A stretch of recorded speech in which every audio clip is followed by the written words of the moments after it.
Présentation sur le Liban pour le dîner annuel de l'Alliance française aux Bermudes le 1er septembre 2020. Situé à l'est de la Méditerranée, le Liban est à peine plus grand que la Corse avec 225 km de côte. Le Liban est traversé par deux chaînes de montagnes parallèles. Entre les deux se trouve une plaine très vaste, la Bekaa Valley. Malgré sa petite superficie, ce pays se caractérise par une incroyable diversité. Une diversité que l'on retrouve à la fois dans son relief, sa nature, sa culture et son histoire. De la mer Bleue, des plages turquoises, des villes sur les côtes, aux montagnes, aux vallées et aux cimes enneigées. De la mer au sommet de la montagne, un trajet qu'on peut faire dans 45 minutes. On trouve des paysages tantôt arides, tantôt verdoyants. C'est un surprenant contraste. Sur son drapeau, on trouve le cèdre. Le cèdre au Liban se trouve à partir de 1500 mètres d'altitude. Autrefois, le cèdre recouvrait la plus grande partie du territoire libanais. Aujourd'hui, les forêts de cèdre se réduisent à des zones discontinues à cause de déforestation influencée par l'activité humaine et le climat. Mais il y a encore de nombreuses forêts de cèdre. Les plus importantes sont le cèdre de Chouf, à l'est du pays, qui comporte les arbres les plus vieux. Elle contient environ 375 arbres, dont 2 seraient âgés de plus de 3000 ans. La forêt la plus célèbre est les cèdres de Dieu, au nord-est du pays. Pourquoi cèdre de Dieu? Parce que ce cèdre est mentionné plus de 70 fois dans la Bible. Les cèdres de Dieu sont situés à 2000 mètres d'altitude et à partir de ces cèdres, on peut voir le plus haut sommet du Proche-Orient de 3000 mètres d'altitude. L'hiver, cette région est couverte par la neige et une destination populaire pour le ski. Les cèdres du Dieu font partie du patrimoine UNESCO mondial et sont situés près de la vallée Kadisha, une vallée de beauté naturelle exceptionnelle. C'est là où le célèbre écrivain, poète et artiste libanais Gibran Khalil Gibran est né. Son œuvre le plus célèbre est Le Prophète ou The Prophet.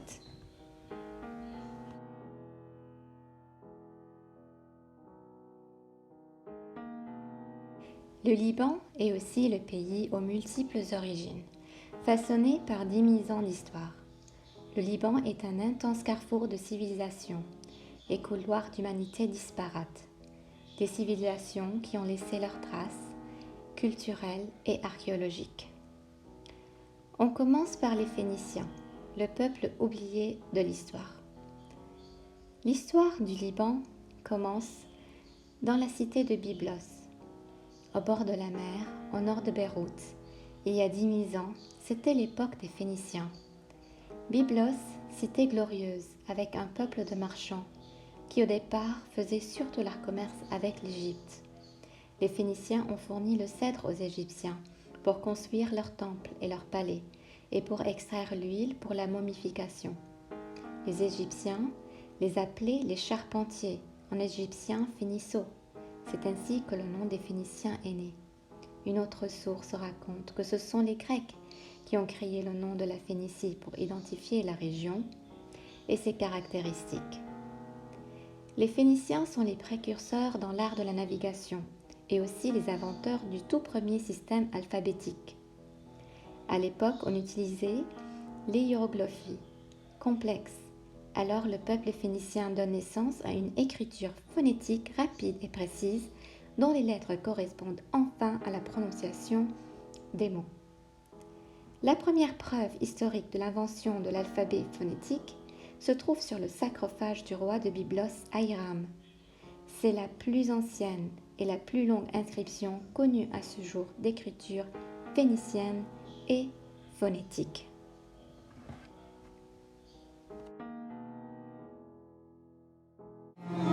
Mon fils a fait inscrire une malédiction sur ma tombe. Il l'a gravée avec notre nouvel alphabet. Elle dit: Ici le fils Ittobaal a fait reposer son père, le roi Ahiram, pour l'éternité. Si un roi parmi les rois venait à envahir notre cité, et ouvrait ce sarcophage. Que le sceptre de son pouvoir soit flétri, que son trône soit renversé et son nom effacé pour toujours. Quant à la paix, elle quittera notre cité à jamais. Les Phéniciens seront donc le premier peuple à développer cet alphabet durable et leur modèle servira de base au futur alphabet araméen et grec. Notre alphabet latin actuel, le français et l'anglais, sont des lointains descendants de l'alphabet développé il y a plus de 3000 ans dans les cités phéniciennes du Liban.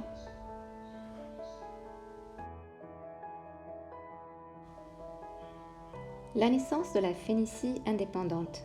Après Byblos, ce sont les cités de Tyr et de Sidon qui ont la prédominance dans la région et qui seront le moteur de cette expansion maritime des Phéniciens. Cette période commence à 1300 ans avant Jésus-Christ et marque l'âge d'or de la civilisation phénicienne, ou indépendance des grands empires qui n'ont plus pied dans la région. Le territoire des Phéniciens est le Liban actuel. Les principales cités sont Tyr, Sidon, Byblos, Beyrouth et Baalbek, et Arwad en Syrie.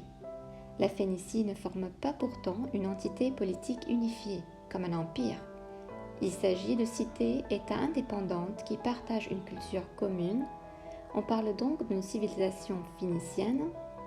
Les villes possèdent les mêmes techniques de navigation, d'artisanat, de rituels religieux et de langue, mais ne possèdent pas les mêmes lois au sein de la cité. L'expansion maritime. Les Phéniciens prennent le rôle des maîtres de la mer. Sidon et Tyr deviennent les plus puissantes cités du Proche-Orient et lancent l'impulsion au cours du XIe siècle avant Jésus-Christ pour l'expansion maritime en Méditerranée. À partir de Sidon, ils implantent des comptoirs commerciaux sur l'île de Chypre et la mer Égée, principalement sur les côtes asiatiques. Le commerce phénicien va fortement influencer la Grèce et les territoires anatoliens en Turquie. C'est par ce vecteur que les Grecs vont adopter le système alphabétique des Phéniciens lors de la période dite orientalisante. La cité de Tyr, quant à elle, lance une expansion plus lointaine, établit ses comptoirs sur la mer Méditerranée occidentale, Espagne, Afrique du Nord et îles de Sardine, Corse, Sicile et Baléares. Les Phéniciens transitent les marchandises de l'Occident à l'Orient, en se lançant dans tout le commerce de l'Antiquité, notamment les métaux, les tissus, le bois de cèdre, faisant le commerce jusqu'en Grande-Bretagne et en Afrique. Les Phéniciens exportent aussi de nouvelles matières, comme la pâte de verre et la pourpre. La pourpre est une teinture rouge extraite des coquillages utilisés pour les habits des nobles. La tradition raconte que c'est sur les rivages du Liban que fut découverte la formule de la fabrication du verre. Un jour, des marins ont échoué leur barque sur une plage. Ils y ont fait un feu pour leur repas. Mais, manquant de bois, ils ont utilisé de la soude prise à leur cargaison. Quand le feu fut éteint, ils ont eu la surprise de voir, sous les pierres, des coulées de sable vitrifié. Plus tard, les artisans inventent le verre soufflé et au fil des siècles, leur renommée atteint les Grecs et les Romains qui affinent le mélange jusqu'à rendre le verre translucide.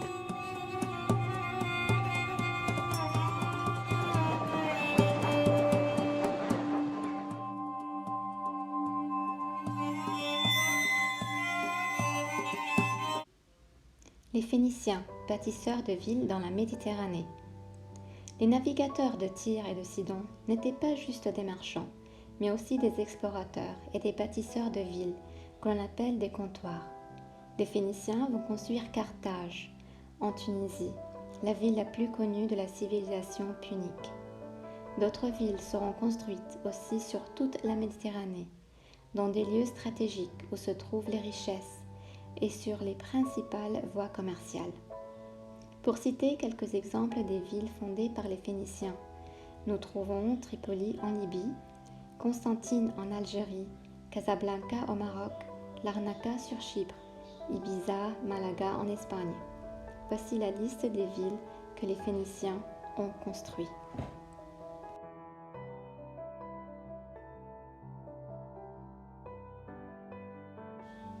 Au niveau de l'architecture, les Phéniciens font partie des peuples les plus avancés de leur temps. Leurs temples furent installés dans des petites cités montagnardes, surplombant les grandes cités mères. Le temple le plus connu est Baalbek, dans la plaine de la Béka, avec des temples cyclopéens. Les temples actuels sont de construction romaine, mais de fondation phénicienne. Les temples phéniciens suivront toujours le même schéma. Une forme rectangle, alignée sur les cycles scolaires, dans un style inspiré de l'Égypte.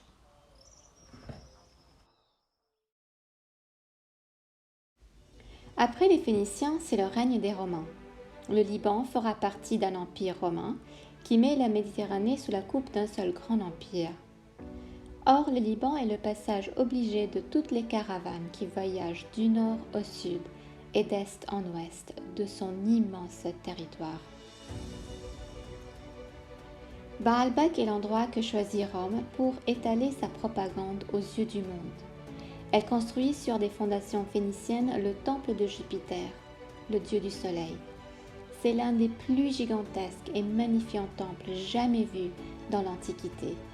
Héliopolis avec ses colonnes qui dépassent les 20 mètres de hauteur et 2 mètres de diamètre.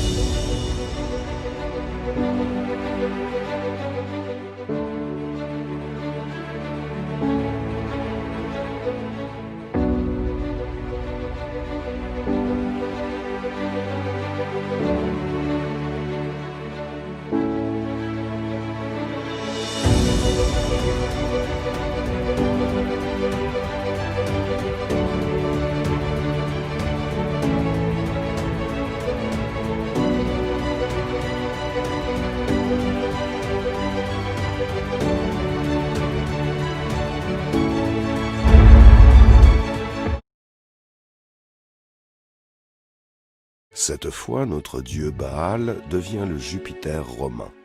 Il est en armure, conquérant et vainqueur. Coiffé du panier d'abondance, il s'érige en protecteur du monde et de ses habitants. Des habitants mortels, qui n'aspirent qu'à une chose, la vie éternelle dans l'au-delà. La mythologie. De nombreux récits de la mythologie grecque et romaine contiennent des Phéniciens ou sont d'origine phénicienne, comme par exemple Europe, princesse phénicienne de Tyr, on l'appelle aussi Europa, qui a été enlevée par Zeus, le dieu grec du ciel. Cadmus est le frère d'Europe, phénicien de Tyr, qui est le fondateur légendataire de la cité de Thèbes en Grèce, et l'Acropolis qui était appelée aussi Cadamia à l'honneur de Cadmus. Le dieu Eshmon, le dieu de la médecine, son temple est à Sidon. C'est ici que nous vénérons Eshmoun, notre dieu de la médecine. Les Grecs l'appellent Asclépios. Mais que l'on soit phénicien, grec ou égyptien, lorsqu'un enfant tombe malade, c'est le même dieu de la guérison que l'on prie, et peu importe son nom. Les fouilles du temple du dieu Eshmoun ont révélé des statues de marbre uniques au monde. Si la maladie vient à disparaître, les parents reconnaissants offrent une statue de leur enfant au temple. Sculpté dans un marbre immaculé, voici un fils de roi, petit mais prince. Il porte déjà l'autorité sur son visage. Les autres ont simplement la grâce de l'enfance. Ils jouent chacun avec un petit animal, tortue ou oiseau, leur jouet préféré. Le dieu romain du vin, Bacchus, descend du dieu des Phéniciens Adonis. En phénicien, seigneur se dit Adon, d'où le nom Adonis, le dieu de la végétation. Les plantes meurent et renaissent chaque année. Adonis est le dieu de résurrection. Un des temples de Baalbek est dédié à Bacchus, le dieu romain du vin. Le Liban est l'un des tout premiers producteurs et exportateurs historiques du vin. C'est la plaine de Bekaa, entre les deux chaînes de montagnes libanaises, qui est renommée pour la qualité de son raisin. Aujourd'hui, le Liban produit 8 millions de bouteilles par an. Les vins sont vieillis dans de magnifiques caves souterraines, creusées par les Romains. Les meilleurs vins libanais sont Château Ksara, Château Kefraya, Château Musar.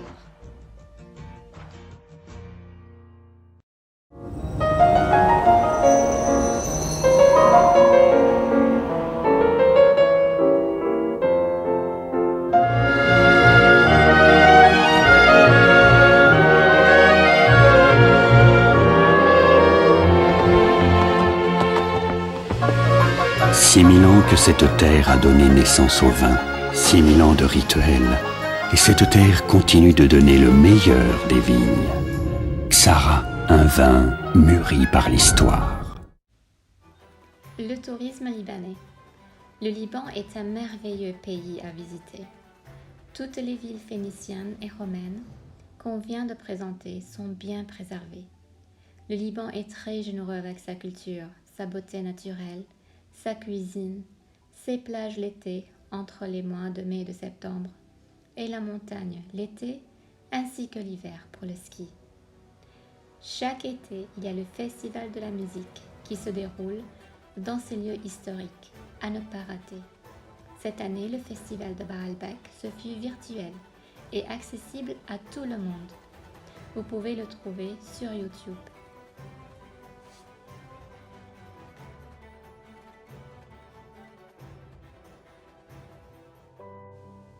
Voici la grotte de Gita, une grotte kratique, comme celle qu'on trouve aux Bermudes.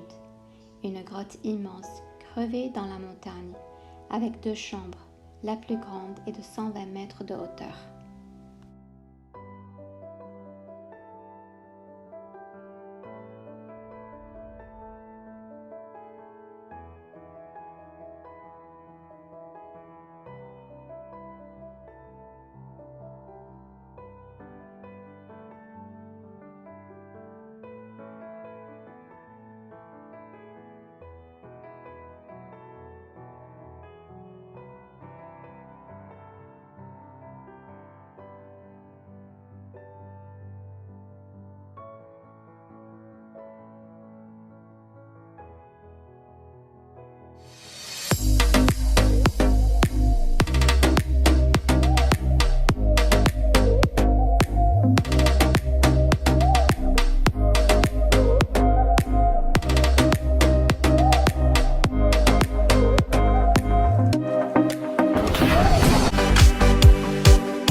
Beyrouth. On finit notre tour à Beyrouth, la capitale du Liban et centre culturel du Liban.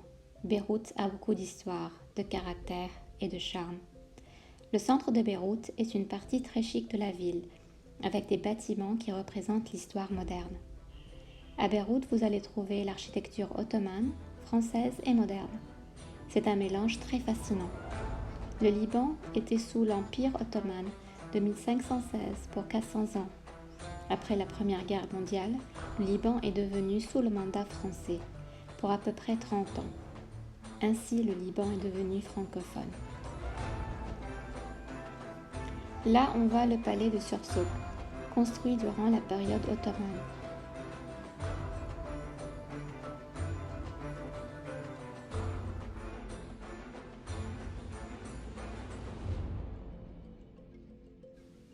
Suivi par le Grand Sérail, la résidence du Premier ministre.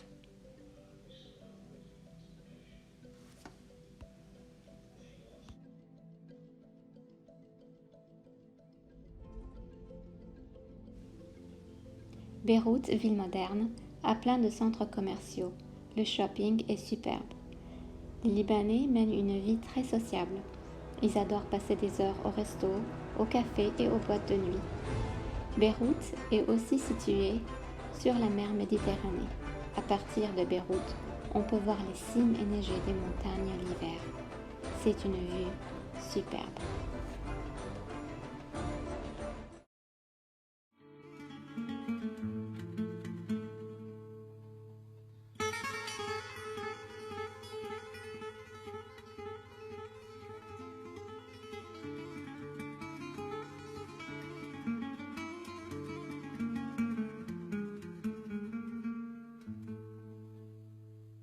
Beyrouth, ton horizon m'appelle et me sourit. Beyrouth, ton charme m'ensorcelle, ta beauté me séduit. C'est l'Éden de tous les temps qui m'enchante et qui m'attend. C'est la vieille féerie du Liban. Beyrouth, ton chant plein de douceur s'étire à l'infini. Beyrouth, et monte dans mon cœur en verte symphonie. C'est la chanson du vieux temps que répètent les amants. C'est la lente mélodie du Liban. Au centre de Beyrouth, vous allez trouver les boutiques, la haute couture, les galeries d'art. À mentionner Elisab, haute couture, qui a une réputation mondiale et a des ateliers en Milan et à Paris. Ici, il est à sa maison, à Beyrouth.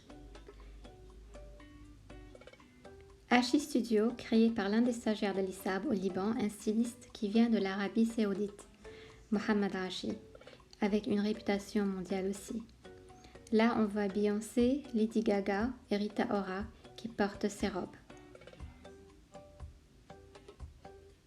Zohair Mourad, un autre nom très célèbre dans la haute couture. Il a récemment créé la ligne Rise from the Ashes pour soutenir Beyrouth.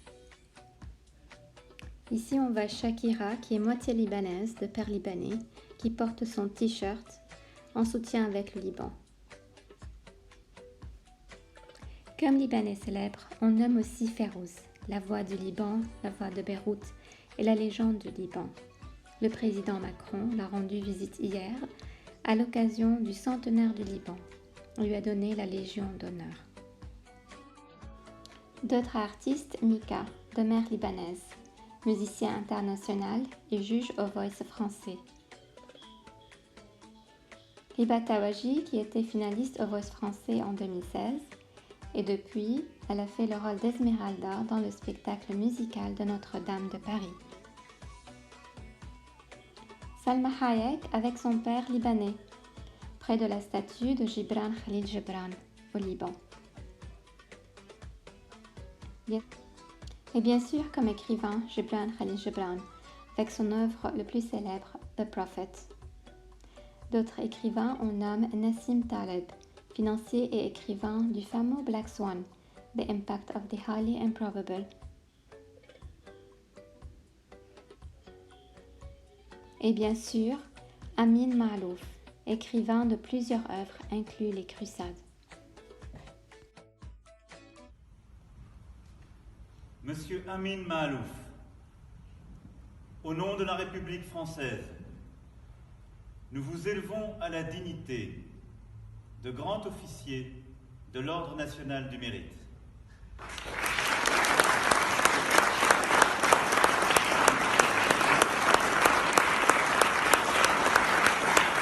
D'autres Libanais connus, Nadine Labaki, directrice et actrice, qui a reçu le prix du jury à Cannes en 2018 pour Capernaum.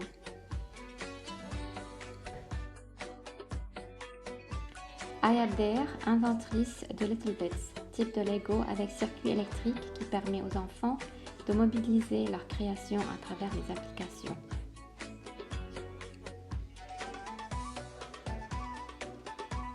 Et Amal Clooney.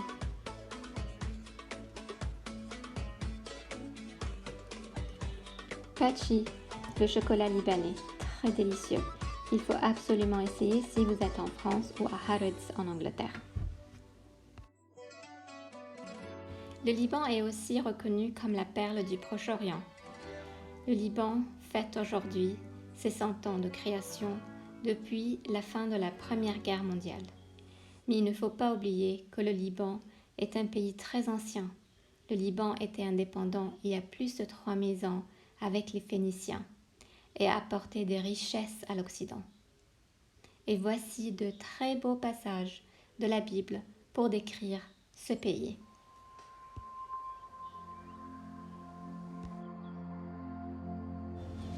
Une fontaine de jardin, une source d'eau vive, de ruisseaux du Liban.